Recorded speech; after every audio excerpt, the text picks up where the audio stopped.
Hello, friends. This is Geeta English Classes, and today I am going to teach you simple present tense, its formula, and uses. Now, first of all, before proceeding further, हम ये जानने की कोशिश करते हैं कि tense होता क्या है. टेंस एक्चुअली डिफाइन करते हैं तो आप सिंपल शब्दों में कह सकते हैं कि टेंस टाइम होता है. टाइम जिसमें कोई एक्शन किया जाता है.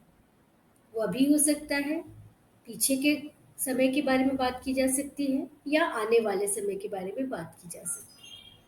जब हम आज के समय की बात करते हैं तो उसे हम प्रेजेंट टेंस कहते हैं. बीते हुए समय की बात करते हैं तो वो होता है पास्ट टेंस, और आने वाले समय की जब बात करते हैं तो उसे हम फ्यूचर टेंस कहते हैं. तो आइए थोड़ा सा हम डिटेल में जाते हैं और समझते हैं कि प्रेजेंट टेंस क्या है, प्रेजेंट टेंस के फॉर्मूलाज क्या हैं और उन्हें हम कहाँ कहाँ यूज कर सकते हैं.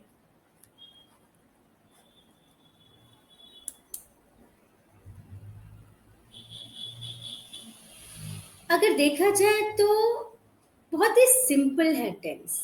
टेंस कोई टेंशन वाली चीज नहीं है, लेकिन माना जाता है. टेंस जो होते हैं वो तीन तरह के होते हैं, जैसे कि मैं पहले बता चुकी हूँ. उनके एक्शन और उनके समय के हिसाब से उनको डिवाइड किया जाता है. Present tense, past tense and future tense. Basically past tense, present tense and future tense इस तरह से क्रोनोलॉजी में रखते हैं हम. प्रेजेंट टेंस में 4 फॉर्म्स होते हैं. ये तो काइंड हो गया, और उसके 4 फॉर्म्स होते हैं. Simple present tense, present continuous tense, present perfect tense और प्रेजेंट परफेक्ट कंटिन्यूअस टेंस. आइए आज हम पढ़ते हैं simple present tense. Simple present tense यानी कि जो एक्शन अभी प्रेजेंट टाइम पे हो रहा है. ठीक है. उसका जो फॉर्मूला होता है बड़ा ही सिंपल होता है. सब्जेक्ट यानी कि हम जिसके बारे में बात करते हैं. Base form of verb. Verb क्या होता है? जब कोई एक्शन कर रहा हो, play, read, learn, right, speak, isn't it. ये सारे जो एक्शंस हो रहे हैं ये सब वर्ब्स हैं. वर्ब्स का बेस फॉर्म यानी कि बेसिक फॉर्म यानी कि पहला फॉर्म. ठीक है. पहला फॉर्म कब हम यूज करते हैं? जब प्रेजेंट टाइम होता है तब. ठीक है. उसके अलावा हम एस और ई एस का यूज करते हैं. ये कब करते हैं? जब हमारा सिंगुलर सब्जेक्ट होता है. सब्जेक्ट या तो नाउन या प्रोनाउन होता है. जब एस और ई एस यूज करना होता है तो हमें ये देखना पड़ता है कि हमारा जो सब्जेक्ट है वो सिंगुलर फॉर्म में है. ओके. और फिर रेस्ट ऑफ द सेंटेंस होता है. रेस्ट ऑफ द सेंटेंस यानी कि object, subject plus V1 form यानी कि बेस फॉर्म, जिसमें हम एस और ई एस ऐड करते हैं अगर वर्ब सिंगुलर है, और रेस्ट ऑफ द सेंटेंस. अगर वर्ब प्लूरल होता है तो उसमें हम एस और ई एस रिमूव कर देते हैं. फॉर एग्जाम्पल जैसे डिस्प्ले हो रहा है उसमें आप देख सकते हैं कि ही, शी, इट के साथ हम V1 एस और ई एस लगाते हैं प्लस ऑब्जेक्ट, और सिंगुलर नाउन के साथ साथ भी. उसी तरह से आई, वी, यू, दे है और प्लूरल नाउन है तो उसके साथ V1 होती है पर एस और ई एस नहीं होता है, ऑब्जेक्ट होता है. अब एस और एस कैसे आप समझ सकते हैं? जैसे गो है वो बेसिक फॉर्म है तो ही गोज, उसमें ई एस लग गया. शी स्लीप्स, एस लग गया. यानी कि ही और शी आपने देखा कि सिंगुलर सब्जेक्ट था, इसीलिए वर्ब में एस या ई एस का यूज हुआ.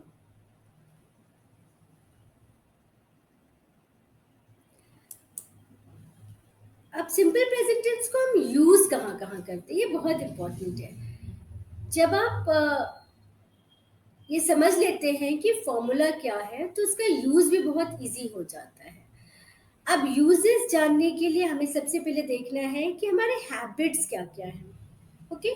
जब भी हम किसी हैबिट के बारे में डिस्क्राइब करते हैं तो हमेशा हम सिंपल प्रेजेंट टेंस में डिस्क्राइब करते हैं. आप देख सकते हैं कि आई लिखा है यहाँ पे. First example I. आई यानी कि प्लूरल सब्जेक्ट हो गया. आई को यूजुअली प्लूरल सब्जेक्ट ही माना जाता है. तो आई के साथ ब्रश लगा है, brush which is the basic form of verb और the base form of verb, और इसमें ईएस नहीं लगा, क्यों? क्योंकि आई को हम प्लूरल मान के चलते हैं। और फिर माई टीथ डेली, यहाँ पे क्या बता रहे हैं? आपकी रोज ब्रश करते हैं, ये आपकी हैबिट है, ठीक है।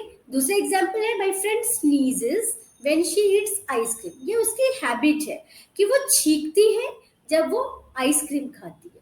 माई फ्रेंड आपका देखिए यहाँ सिंगुलर सब्जेक्ट है और इसमें वर्ब में एस ईएस का यूज हुआ है स्नीज के साथ, या आप कह सकते हैं एस का यूज हुआ है क्योंकि स्नीज में ऑलरेडी ई होता है, तो ये भी एक हैबिट है।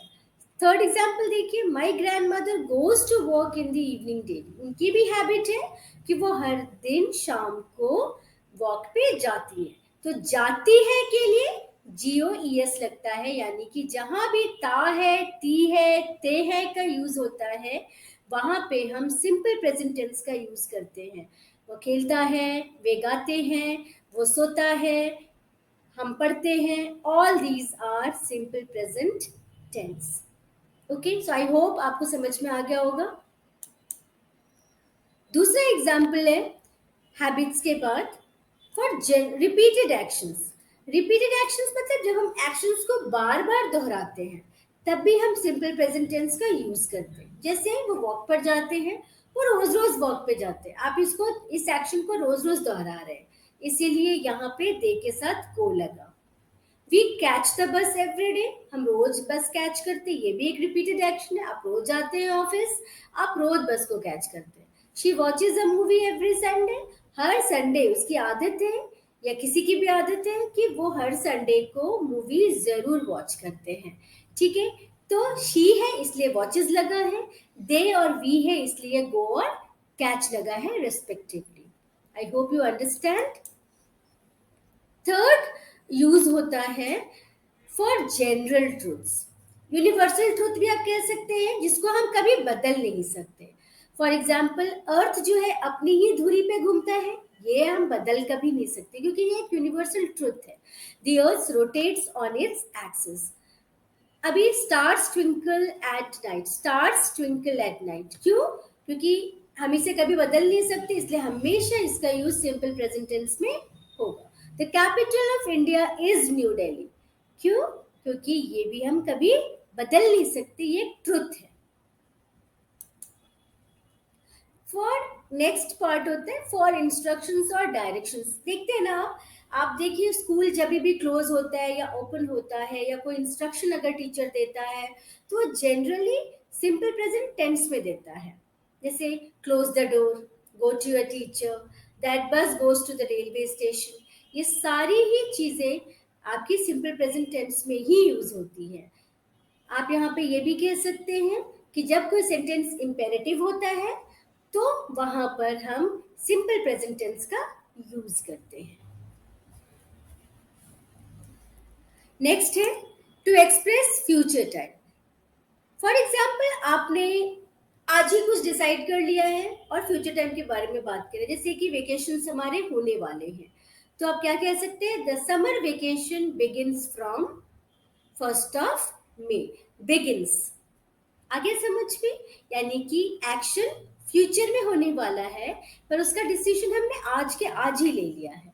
और भी है, जैसे अगर आप आफ्टर का यूज करते हैं, व्हेन का यूज करते हैं, बिफोर का यूज करते हैं, एज सुन एज का यूज करते हैं, अंटिल का करते हैं, तो इनके साथ आप हमेशा सिंपल प्रेजेंट टेंस का यूज करेंगे। जैसे we will party when he wins the match. She will drive the car after she learns after के बाद learns यूज हुआ। He will be back at work as soon as he is well, as soon as के साथ he is का use हुआ। Okay, I guess I'm clear.